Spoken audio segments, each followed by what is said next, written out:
Exercise 4.2 के first question को हम प्रीवियस लेक्चर में डिस्कस कर चुके हैं। Question number 1 completing square method था। डिटेल में हमने उस क्वेश्चन को डिस्कस किया, तमाम पार्ट सोल्व किए। वीडियो की लेंथ ज्यादा होने की वजह से हमने उसका एक सेपरेट पार्ट बना दिया।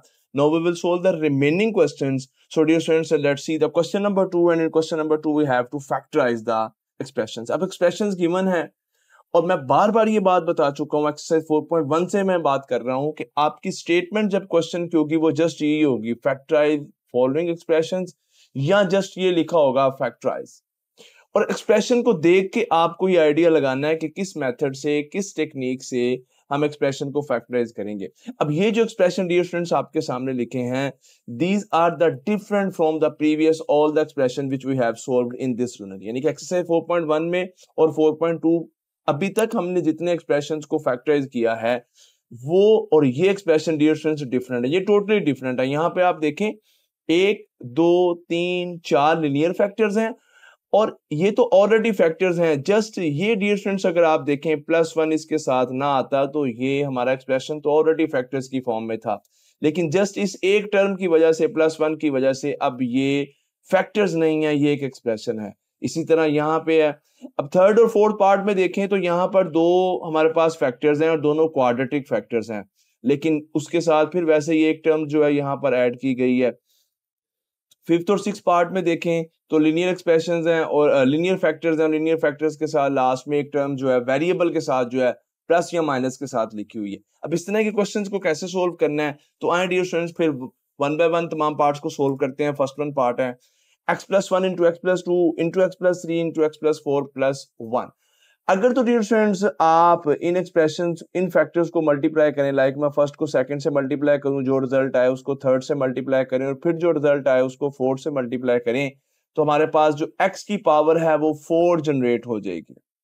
अगर हम वन बाय वन इन तमाम फैक्टर्स को मल्टीप्लाई करते हैं, फिर x की पावर 4 को फर्दर, और x की पावर 4 के साथ हमारे पास x की पावर 3 भी आ रही होगी, 2 भी आ रही होगी, तो एक्सप्रेशन जो है वो और कॉम्प्लिकेटेड सा हो जाएगा। हमें एक्सप्रेशन को सिंपलीफाइड फॉर्म में ही रखना है फॉर द सॉल्यूशन। सो अब मेथड आप समझिएगा, हमें करना क्या होगा dear students, in linear factors में से हम इन फैक्टर्स को कुछ इस तरह से मल्टीप्लाई करेंगे कि हम पेयर की फॉर्म में, लाइक हम ग्रुप बना देंगे कि जैसे फर्स्ट और सेकंड को मल्टीप्लाई कर दें और थर्ड और फोर्थ को मल्टीप्लाई कर दें। या हम ये ग्रुपिंग ऐसे भी कर सकते हैं कि हम फर्स्ट को फोर्थ के साथ मल्टीप्लाई कर दें, सेकंड को जो है वो थर्ड के साथ मल्टीप्लाई कर दें, या फर्स्ट को थर्ड के साथ मल्टीप्लाई कर दें, सेकंड को फोर्थ के साथ मल्टीप्लाई कर दें। अब ये ग्रुपिंग हमें करनी कैसे है, तो उसके लिए डियर स्टूडेंट्स हमें इन लिनियर फैक्टर्स की कांस्टेंट टर्म्स को देखना है। ये कांस्टेंट टर्म है 1, ये है 2, ये है 3 और ये है 4।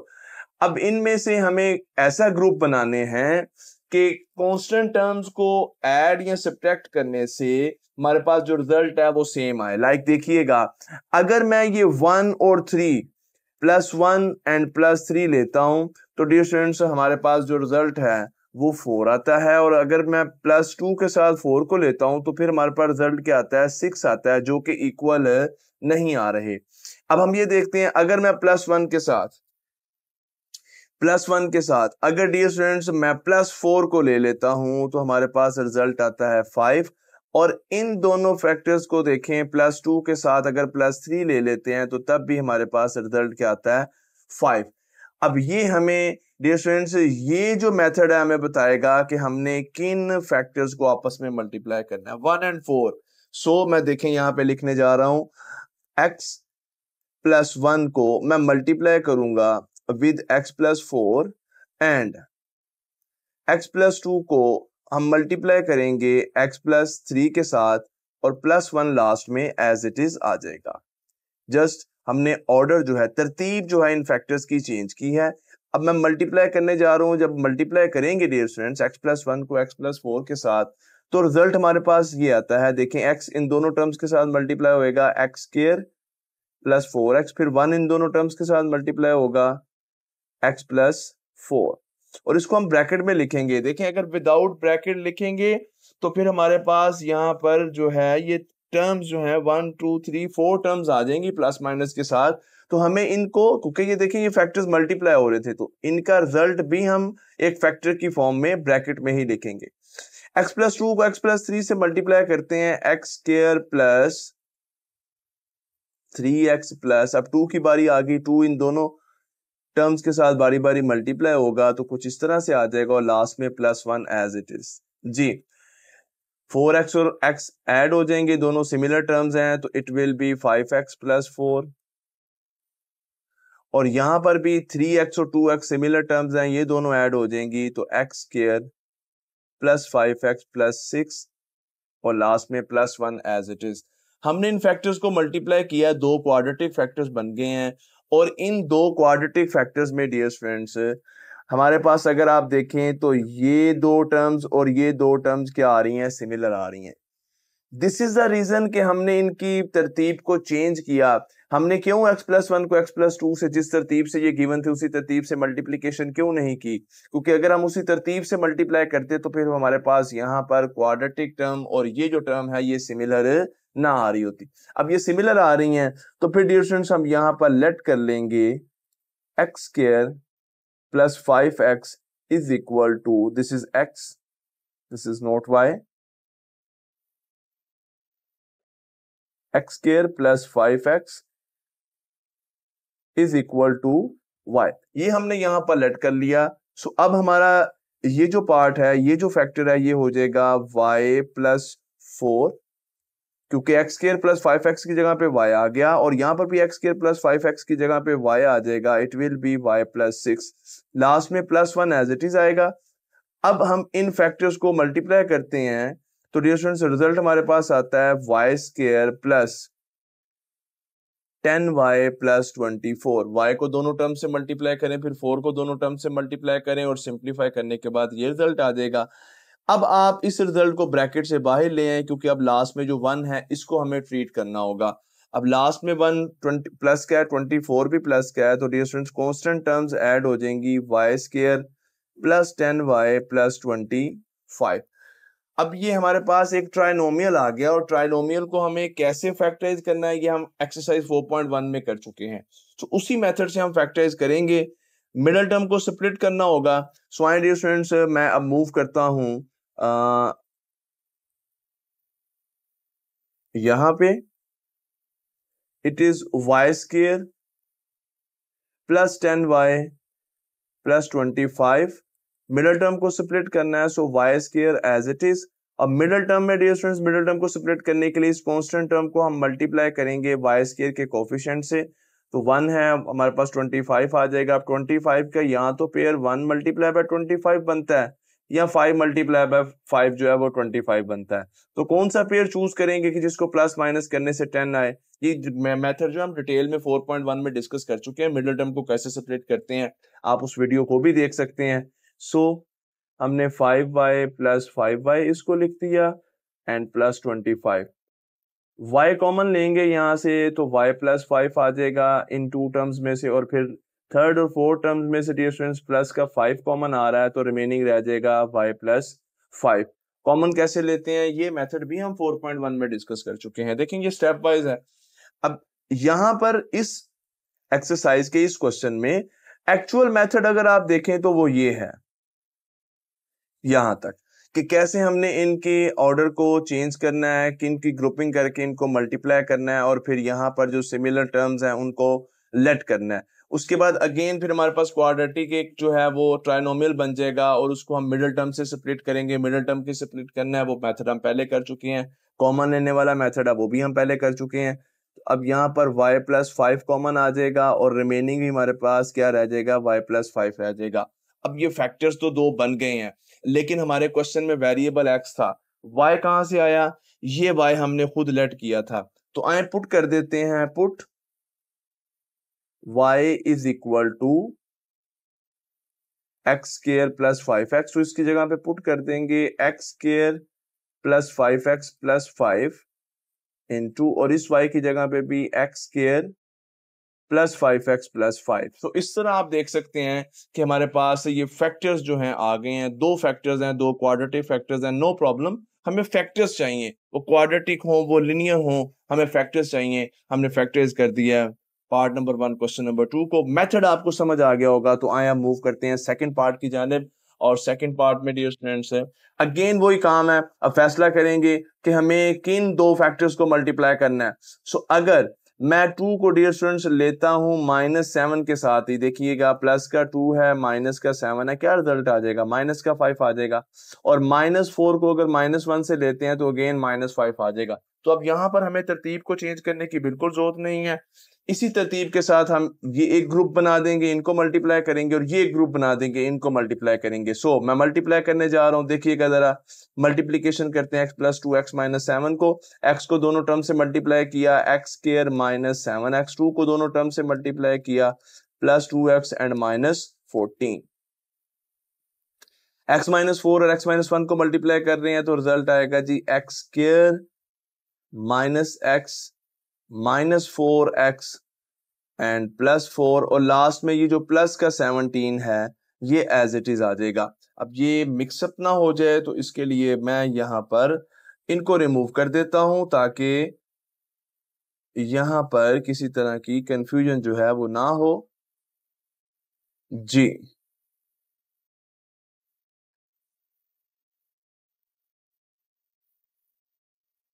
x², ये दोनों x की टर्म्स हैं तो ये -5x आ जाएगा एंड -14। ये भी दोनों x की टर्म है तो x² -5x +4 +17। हमें क्वाड्रेटिक दो जो फैक्टर्स बने हैं उनमें कॉमन टर्म्स मिल गई, तो यहाँ पर हम लेट कर लेंगे x² -5x is equal to y। ये हमने यहाँ पर लेट कर लिया और अब ये वैल्यू हम यहाँ पर पुट करने जा रहे हैं अपने दोनों फैक्टर्स में, तो it will be y -14 and y +4 और प्लस का 17 as it is.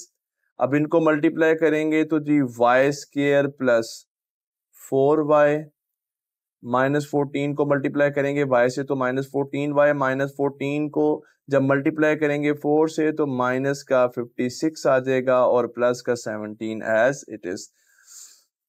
It will be y², ये दोनों सिमिलर टर्म्स हैं तो इनका रिजल्ट आ जाएगा -10y, दोनों कांस्टेंट टर्म्स हैं तो इनका रिजल्ट आ जाएगा -39।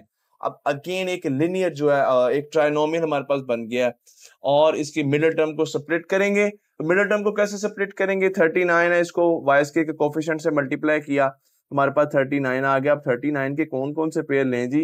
1 × 39 और 3 × 13 जो है ये 39 है। तो इन दोनों में से हम ये वाला पेयर यूज कर सकते हैं क्योंकि 13 में से 3 को सब्ट्रैक्ट करेंगे तो 10y आ सकता है। सो y² और माइनस का 13y प्लस का 3y और माइनस का 39। देखिए मैंने बड़ी रकम के साथ माइनस का साइन लिया है क्योंकि मुझे रिजल्ट जो है वो माइनस का 10y चाहिए था। y कॉमन लिया तो y -13 आ गया, प्लस का 3 कॉमन लिया तो अगेन y -13 आ गया। दोनों ब्रैकेट सेम है, इसका मतलब है हमने मिडिल टर्म को सही सेपरेट किया। आप जो ब्रैकेट सेम है इसको एज ए कॉमन ले लेंगे, रिमेनिंग हमारे पास रह जाएगा y + 3। जी student, now it's time to put the value of y, और y की वही वैल्यू जो हमने यहाँ पर लेट की थी। So we will write it as put y is equal to, what is y here? The y is x² -5x। So यहाँ पर भी डियर स्टूडेंट्स हमारे पास आ जाएगा x² -5x -13 into x² -5x + 3। So these are the factors for this expression. Let's move to the next one, part number 3। Part number 3 में अगर आप देखें तो हमारे पास अब 4 लिनियर फैक्टर्स नहीं है जैसे प्रीवियस पार्ट्स में आ रहे थे। अब हमारे पास 2 क्वाड्रेटिक फैक्टर्स दिए हुए हैं और क्वाड्रेटिक फैक्टर्स में देखें कि हमारे पास ऑलरेडी ये जो 2 टर्म्स हैं ये सिमिलर दी हुई हैं और हमारा आधा काम जो है ये तो पहले ही हो चुका है। तो फिर डियर स्टूडेंट्स हम यहाँ पर क्या करेंगे? हम जस्ट लेट करेंगे इसको y के इक्वल। सो सबसे पहले तो मैं क्वेश्चन लिख लेता हूं जी, 2x² + 7x + 3 into 2x² + 7x + 5 and +1 last में आ गया जी। अब क्योंकि ये और ये दोनों टर्म्स सेम है सो लेट कर लेंगे 2x² + 7x is equal to y। So यहाँ पर डियर स्टूडेंट्स हमारे पास फैक्टर्स y प्लस 3 बन जाएगा और यहाँ पर y पुट करेंगे, it will be y plus 5 और प्लस 1 जो है ये एज इट इज आ गया. Now we will multiply y plus 3 with y plus 5, so it will be y square plus 8y plus 15 और लास्ट में प्लस 1 एज इट इज आ जाएगा. Now y square plus 8y plus 16 trinomial. Again middle term को split करेंगे जी. Miller term यहाँ पे कैसे स्प्लिट होगी? मिलर टर्म हमारे पास डिस्टेंस स्प्लिट हो जाएगी प्लस का 4y एंड प्लस का 4y और लास्ट में 16 एज इट इज. सो यहाँ से y कॉमन लेते हैं तो y प्लस 4 आ जाएगा. यहाँ से प्लस का 4 कॉमन लेंगे, अगेन y प्लस 4 आ जाएगा. फैक्टर्स हमारे पास आ गए जी y plus 4 into y plus 4. और फिर डियर स्टूडेंट्स हमें यहाँ पर पुट करनी है वैल्यू ऑफ y जो हमने लेट की थी. So put y is equal to 2x square plus 7x. So it will be 2x square plus 7x plus 4 and 2x square plus 7x plus 4. और अगर आप अपनी बुक में देखें तो डियर स्टूडेंट्स रिजल्ट को वो कुछ इस तरह से लिखता है 2x square plus 7x, क्योंकि दोनों फैक्टर सेम है तो फिर इनको स्क्वायर की फॉर्म में लिख देता है. बट मैं प्रेफर करता हूं कि आप फैक्टर्स को इस तरह लिखिए कि पता चले दो फैक्टर्स हैं मल्टीप्लाई, और ये भी फैक्टर्स हैं. ऑब्वियसली ये भी फैक्टर्स हैं और अंडरस्टैंडिंग डेवलप होती है कि ये दो फैक्टर्स हैं, दोनों सेम है और उनको पावर 2 के साथ लिखा है तो उसका मतलब यही है. बट अगर आप अपने रिजल्ट को इस तरह भी लिख दें तो इट्स ओके. आइए जी नेक्स्ट देखते हैं. नेक्स्ट वन पार्ट है हमारे पास और नेक्स्ट पार्ट जी पार्ट नंबर 4 है. अगेन आप यहाँ पर देखें जी, अब आपको जो है वो क्वेश्चन को देखते ही आइडिया हो जाना चाहिए कि अगेन ये पार्ट नंबर 3 की तरह सिमिलर है. यहाँ पर हमारे पास जो टर्म्स हैं वो हमें कॉमन जो है वो नजर आ रही हैं, सेम नजर आ रही हैं. इनको हम लेट कर लेंगे अनदर वेरिएबल के और रिमेनिंग बाकी तमाम काम जो है वो फिर हमारे पास सेम ही होगा. सो 3x square plus 5x plus 3. एक मरतबा तो मैं क्वेश्चन की स्टेटमेंट जो है वो एज इट इज लिख रहा हूँ. 3x square plus 5x plus 5 minus 3. ले जी लेट कर रहे हैं 3x स्क्वायर प्लस 5, ये जो पोर्शन है इसको हम लेट कर रहे हैं. लेट कर लेते हैं जी 3x square plus 5x is equal to y. then it will be y plus 3 into y plus 5 and minus 3. अब इन दोनों फैक्टर्स को मल्टीप्लाई करना होगा. सो y जब y से मल्टीप्लाई होएगा तो y स्क्वायर और जब 5 से मल्टीप्लाई होगा तो it will be 5y. Now we will multiply 3 with both of terms, so it will be 3y and when 3 multiplied by 5 it will be 15 और minus 3 as it is. Now y और y ये दोनों similar terms हैं, इनको add करते हैं. 5 plus 3y is equal two plus का 8y आ गया डियर स्टूडेंट्स और 15 में से 3 को माइनस करेंगे तो it will B positive 12. Again अब मिडिल टर्म को सेपरेट करेंगे y स्क्वायर. अब 12 हमारे पास है, 12 के फैक्टर्स 1 मल्टीप्लाई बाय 2 पेयर की फॉर्म में, 2 मल्टीप्लाई बाय 6, 3 मल्टीप्लाई बाय 4. तो ये वाला पेयर हम यूज कर सकते हैं क्योंकि इनको ऐड करने से 8y आ सकता है. सो मैं लिख रहा हूं जी प्लस का 2y प्लस का 6y and plus 12. y common लिया तो y प्लस 2 आ गया, प्लस का 6 कॉमन लिया तो y प्लस 2 आ गया. डियर स्टूडेंट्स मिडिल टर्म को कैसे सेपरेट करना है, ट्राइनोमियल को फैक्टराइज कैसे करना है, अगर ये मेथड अभी आपको नहीं आता या किसी भी तरह की कंफ्यूजन है तो आप मेरी वीडियो एक्सरसाइज 4.1 को देखें. लर्न विद ARB के टाइटल से आप एक्सरसाइज 4.1 को सर्च करें और मेथड जो है वो आप डिटेल से मेथड को डिस्कस किया. एक मरतबा आप उस वीडियो को देख लेंगे तो आई थिंक फिर मिडिल टर्म को सेपरेट करने वाला मेथड कभी भी आपको भूलेगा नहीं. तो यहाँ पर थी y प्लस 2 कॉमन था, y प्लस 2 कॉमन ले लिया, y प्लस 6 रिमेनिंग रह गया. अब हमें पुट करना है जी y की वैल्यू को तो आके हम अपने आंसर को जो है वो फाइनलाइज कर सके. So put y is equal to what is the y value y we have been let's so it's 3x square plus 5x. तो ये मैं वैल्यू यहाँ पे पुट कर रहा हूं जी 3x square plus 5x plus 2 into यहाँ पर भी y की वैल्यू पुट कर देते हैं जी 3x square plus 5x plus 6. सो ये फैक्टर्स हमारे पास आ गए हैं जी इस एक्सप्रेशन के। नाउ द फिफ्थ पार्ट है क्वेश्चन नंबर 2 का, और fifth part dear students is different from all the 3 parts. अब आप कहेंगे सर ये डिफरेंट कैसे है, यहाँ पर अगेन जो है वो 4 फैक्टर्स दिए हुए हैं, और इसी क्वेश्चन के पार्ट नंबर 1 और 2 में हमने देखा है कि 4 फैक्टर्स को कैसे हम सोल्व करते हैं। हमें यहाँ पर ग्रुप बनाना होगा, और ग्रुप में हम कांस्टेंट टर्म्स को देख लेते हैं कि कौन सी 2 कांस्टेंट टर्म्स का जो रिजल्ट है वो अगर सेम आता है तो फिर हम उसको उनके ग्रुप बना लेते हैं। तो यहाँ पर डियर स्टूडेंट्स एक्चुअली प्रॉब्लम ये है कि आप किसी तरह भी इन कांस्टेंट टर्म्स को मैच करें, किसी भी ग्रुप का जो रिजल्ट है, कोई से 2 ग्रुप्स ऐसे नहीं बनते हैं जिनका रिजल्ट सेम आए। लाइक देखिए, अगर मैं 1 और 2 को लेता हूं तो 1 + 2 इट इज 3, और 3 + 6 इट इज 9। अच्छा, मैं अगर 1 को 3 के साथ ले लेता हूं तो 1 + 3 4, और 2 + 6 ये हमारे पास आ जाता है 8।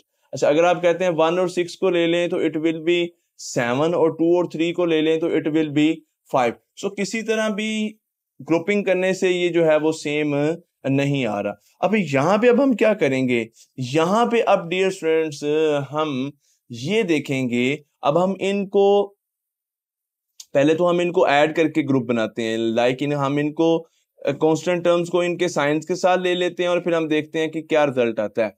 अब हम इनको ऐड करने से अगर हमें नहीं कोई बात समझ आ रही तो फिर हम देखेंगे कि मल्टीप्लाई करने से रिजल्ट सेम आ जाए।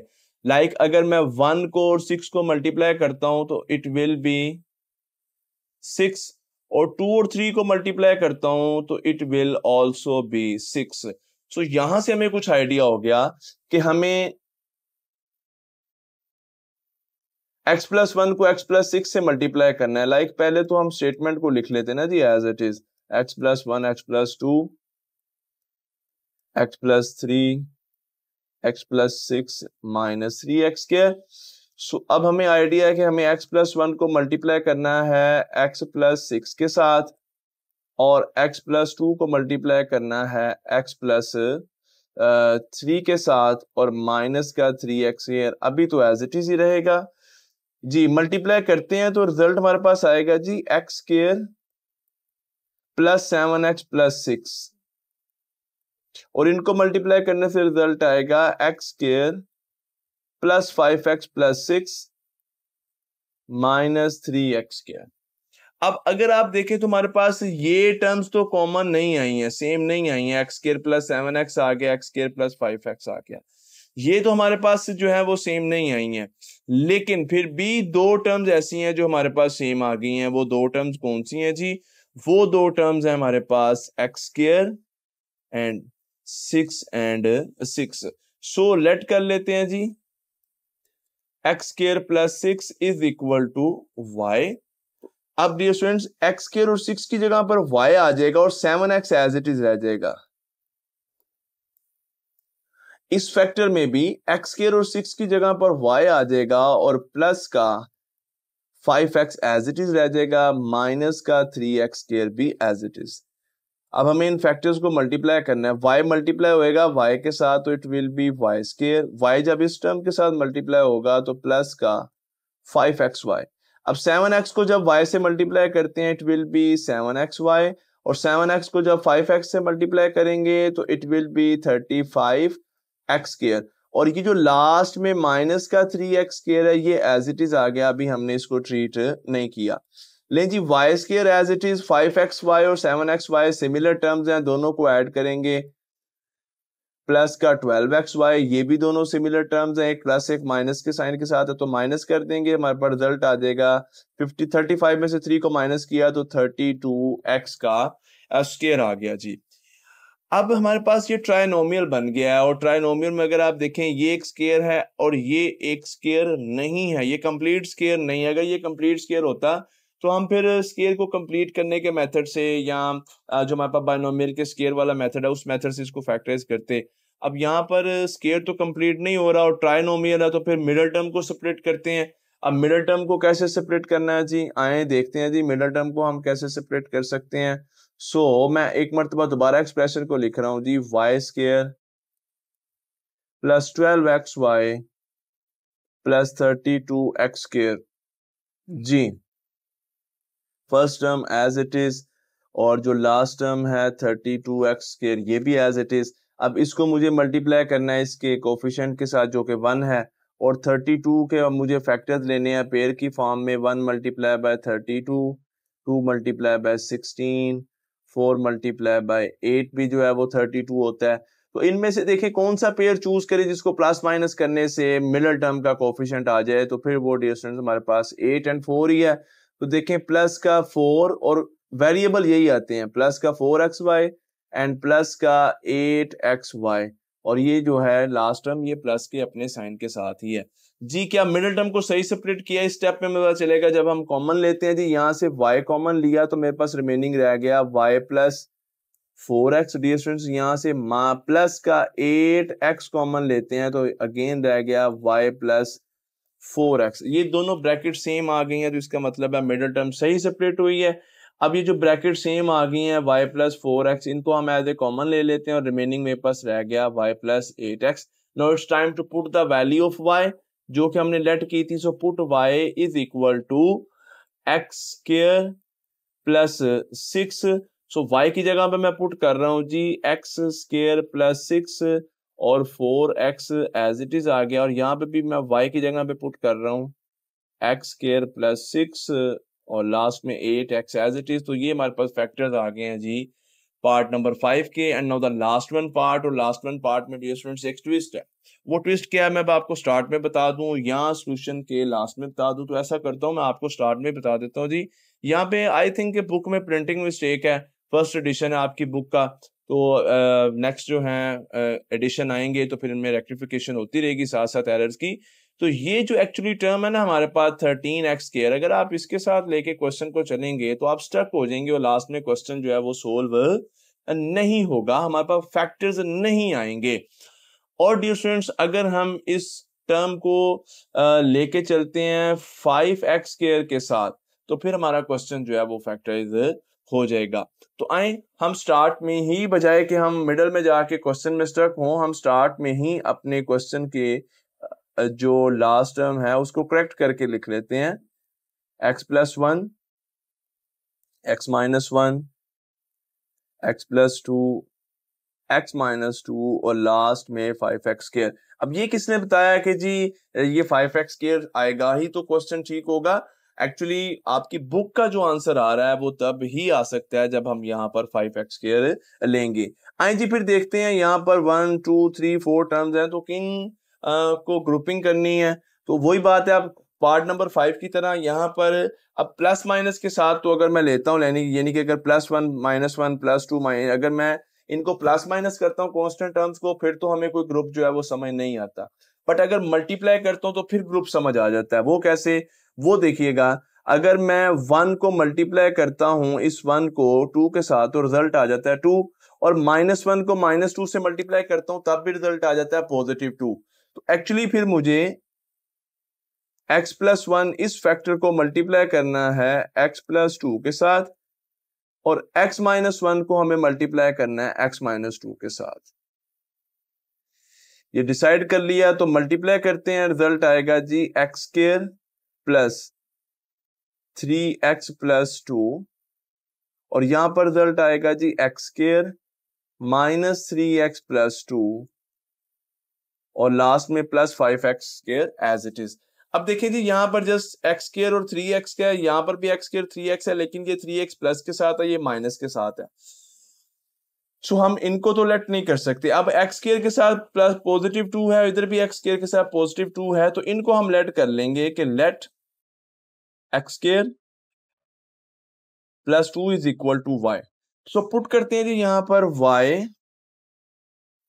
प्लस 2 इंटू, यहां पर भी आ गया जी हमारे पास, और इट्स नॉट y+2, एक्चुअली 2 को तो हमने यहां पर लेट कर लिया ना, x² और 2 को लेट किया हुआ है, तो ये हमारे पास जी y आ जाएगा, और y के साथ x² और 2 की जगह पे y आ गया, और 3x जो है वो एज इट इज आ जाएगा। यहां पर भी x² और 2 की जगह पर y आ जाएगा, लेकिन माइनस का 3x जो है वो एज इट इज आ जाएगा, और लास्ट में 5x²। अब हमें इन दोनों फैक्टर्स को मल्टीप्लाई करना होगा। सो जी ये आ गया जी, y को मल्टीप्लाई किया y² और फिर y को 3x से मल्टीप्लाई किया, क्योंकि माइनस क्या है तो माइनस का 3xy आ गया। अब 3x को y से मल्टीप्लाई करेंगे तो ये प्लस का 3xy आ जाएगा, और 3x को plus minus minus, and it will be 9x square, और लास्ट में प्लस का 5x square as it is. जी, ये y square as it is आ गया। ये दोनों टर्म्स सिमिलर हैं, प्लस माइनस के साइन के साथ है, कैंसिल हो गई। अब ये माइनस का 9x स्क्वायर और ये प्लस का 5x स्क्वायर है, तो ये रिजल्ट आ जाएगा माइनस का 4x स्क्वायर। अब सोचें अगर इसकी जगह पर डियर स्टूडेंट्स हमारे पास 13x स्क्वायर होता, तो इनको सोल्व करने से हमारे पास प्लस का 4x स्क्वायर आता, और प्लस का 4x स्क्वायर आने से हमारा क्वेश्चन जो है यहाँ पर स्टक हो जाता, हम फिर इसको फर्दर सोल्व नहीं कर पाते। सो हम यहाँ पर 5x स्क्वायर लेके ही इसको सोल्व करेंगे। जी, तो अब मेरे पास दो टर्म्स आ रही हैं, y square minus 4x square, दोनों स्क्वायर्स हैं जी। ये y का स्क्वायर है माइनस के साइन के साथ, ये 2x का स्क्वायर है। तो वेरी सिंपल, हमारे पास जी a square minus b square का फॉर्मूला बन गया, a plus b into a minus b. Now we will put the value of y, so put y is equal to x square plus 2। So यहाँ पर y की जगह पे आ जाएगा x square plus 2x, और यहाँ पर भी y की जगह पे आ जाएगा x स्क्वायर प्लस 2 और साथ में माइनस का 2x। सो ये फैक्टर्स आ गए हैं part number 6 of question number 2 के। सो इसके साथ क्वेश्चन नंबर 2 जो है ये कंप्लीट हुआ।